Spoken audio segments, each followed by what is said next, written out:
নমস্কাৰ এটি গুৰুত্বপূৰ্ণ বাতৰি লৈ নিউজ নৰ্থ ষ্টুডিঅ'ত মই মুকিবুল হুছেইন 1931 চনতে প্ৰতিষ্ঠা কৰা যোৰহাটৰ নামনি টিমটিমিয়া গাঁও নামঘৰৰ পবিত্ৰ মাজোৰা পালনাম সামৰণি নিউজ নৰ্থ এক বিশেষ প্ৰতিবেদন 1931 চনতে প্ৰতিষ্ঠা লাভ কৰা যোৰহাট নামনি টিমটিমিয়া গাঁও নামঘৰৰ পবিত্ৰ মাজোৰা পালনাম সামৰণি অনুষ্ঠানটি অনুষ্ঠিত হৈ যায়।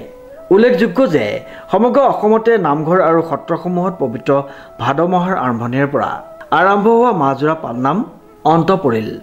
যোৰহাট জিলাৰ কৰিপুখুৰী নামনি টিমটিমিয়া গাঁৱত অৱস্থিত 1931 চনত স্থাপিত ঐতিহ্যমণ্ডিত নামঘৰভাগিত এই মাজোৰা পালনামৰ সামৰণি অনুষ্ঠান ধৰ্মীয় ৰীতি নীতিৰে পালন কৰা হয়। প্ৰায় এমাহ ধৰি অবিৰত ভক্তিৰ সুৰেৰে মুখৰিত হৈ থকা এই নামঘৰত সামৰণি দিনটোত গাঁৱৰ ৰাইজে একেলগ হৈ অংশগ্ৰহণ কৰে। কণ কণ শিশুসকলকে ধৰি ডেকা গাভৰু গাঁওবাসী ৰাইজ তথা আবাল বৃদ্ধসকলে নাম প্ৰসংগত মগ্ন হৈ পৰা পৰিলক্ষিত হয়। পুৰুষসকলৰ দ্বাৰা ভক্তিমূলক কীৰ্তন পাঠ, মহিলাসকলৰ দ্বাৰা ভাগৱত পাঠ আৰু একত্ৰে দিহানামৰ সুৰেৰে নামঘৰ ভাগি দ্বিতীয় বৈকুণ্ঠপুৰীলৈ পৰিণত হয়। ধাৰ্মিক অনুষ্ঠানৰ অন্তিম দিনত ভক্তসকলৰ উপস্থিতিত এক আধ্যাত্মিক পৰিৱেশৰ সৃষ্টি হয়। নাম প্ৰসংগত ভক্তসকলৰ ভক্তিমগ্ন ভাৱ, দিহানামৰ সুৰ আৰু পুৰণি ভক্তিমূলক বাণীসমূহে নামঘৰ ভাগিৰ পৰিৱেশক অতীতৰ ঐতিহ্যৰ সৈতে জড়িত কৰি তোলে। সামৰণি দিনত বিশেষভাৱে ভোগ আৰু প্ৰসাদ বিতৰণ কৰা হয়। নামনি টিমটিমিয়া গাঁও নামঘৰত বহুদিন ধৰি গাঁওবাসীৰ আধ্যাত্মিক আৰু সাংস্কৃতিক একতাৰ কেন্দ্ৰ হিচাপে পৰিচিত হৈ আহিছে।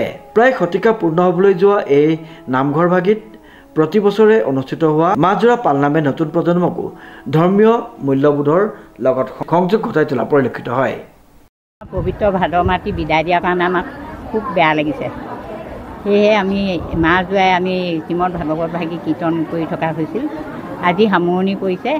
এই সামৰণিতে সমগ্ৰ ৰাইজলৈ মই ধন্যবাদ কামনা কৰিছোঁ। তেওঁ সকলো চাগে এইদৰে ভাদ মাহৰ নাম সামৰণি পৰিছে চাগৈ। সমগ্ৰ ৰাইজলৈ মই সেৱাহে জনাইছোঁ। কৃষ্ণ। কেনেদৰে সামৰণি কৰিছে? কি কি অনুষ্ঠান?